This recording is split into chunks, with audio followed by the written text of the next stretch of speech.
ইলাহা ইল্লাল্লাহ এমন একটা পাওয়ার, যেই পাওয়ারের কারণে পুরা কায়নাত টিকে আছে।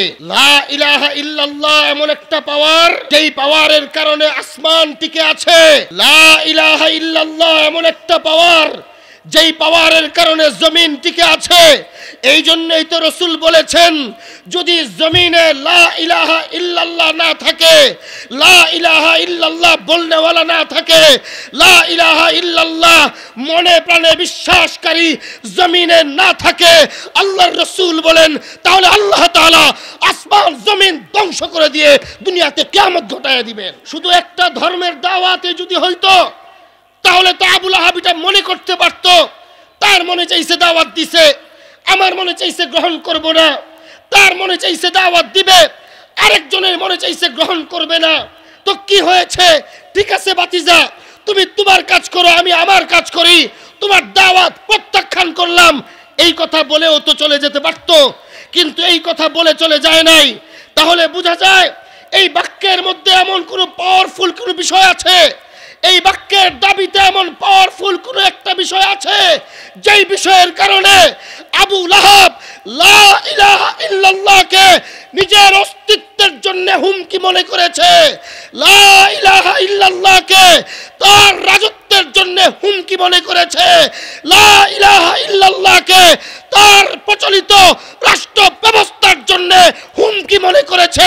আমার জানতে বড় ইচ্ছা করে লা ইলাহা ইল্লাল্লাহর মধ্যে আছেটা তেমন কি? লা ইলাহা ইল্লাল্লাহ এমন একটা পাওয়ার, যেই পাওয়ারের কারণে পুরা কায়নাত টিকে আছে। লা ইলাহা ইল্লাল্লাহ এমন একটা পাওয়ার, যেই পাওয়ারের কারণে আসমান টিকে আছে। লা ইলাহা ইল্লাল্লাহ এমন একটা পাওয়ার, যেই পাওয়ারের কারণে জমিন টিকে আছে। এই জন্যই তো রাসূল বলেছেন, যদি জমিনে লা ইলাহা ইল্লাল্লাহ না থাকে, লা ইলাহা ইল্লাল্লাহ বলনেওয়ালা না থাকে, লা ইলাহা ইল্লাল্লাহ মনে প্রাণে বিশ্বাসকারী জমিনে না থাকে, আল্লাহর রাসূল বলেন, তাহলে আল্লাহ তাআলা আসমান জমিন ধ্বংস করে দিয়ে দুনিয়াতে কিয়ামত ঘটায় দিবেন। হে আমার প্রিয় ভাইরা, যখন জানার চেষ্টা করলাম তখন দেখলাম লা ইলাহা ইল্লাল্লাহ এটা এমন একটা পাওয়ার, যেই পাওয়ার শুধুমাত্র ব্যক্তি জীবনকেই সংশোধন করে না, গোটা দুনিয়ার রাষ্ট্র ব্যবস্থাকেই পরিবর্তন করে ফেলে। আল্লাহর কোরআন বলে, লিউযহিরাহু আলা দ্বীনি কুল্লি হুয়াল্লাযী আরসালা রাসূলাহু বিল হুদা ওয়া দীনিল হক লিউযহিরাহু আলা দ্বীনি কুল্লি।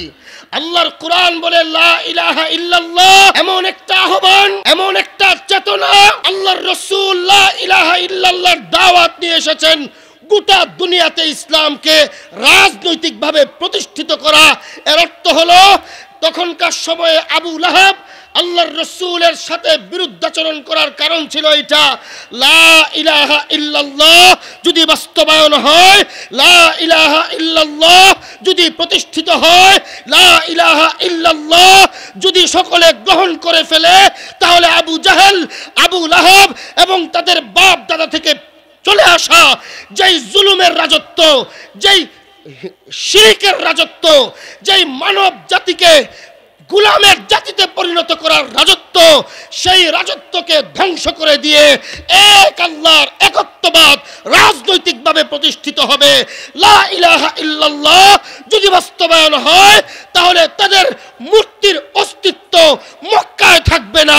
লা ইলাহা ইল্লাল্লাহ যদি বাস্তবায়ন হয়, তাহলে মক্কার মুশরিকদের রাজনৈতিক ক্ষমতা থাকবে না।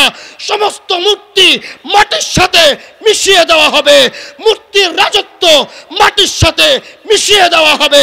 জনগণের উপরে জুলুমের স্টিম রুলার চালানো জালেমদের মানুষের উপরে অধিকার বাস্তবায়ন করতে চায়, মানুষের উপরে মৌলিকভাবে মানুষের উপরে যে জুলুমের রাজত্ব কায়েম করেছে, তাদের জুলুমের রাজত্বের কবর রচনা হবে লা ইলাহা ইল্লাল্লাহ বাস্তবায়ন হলে।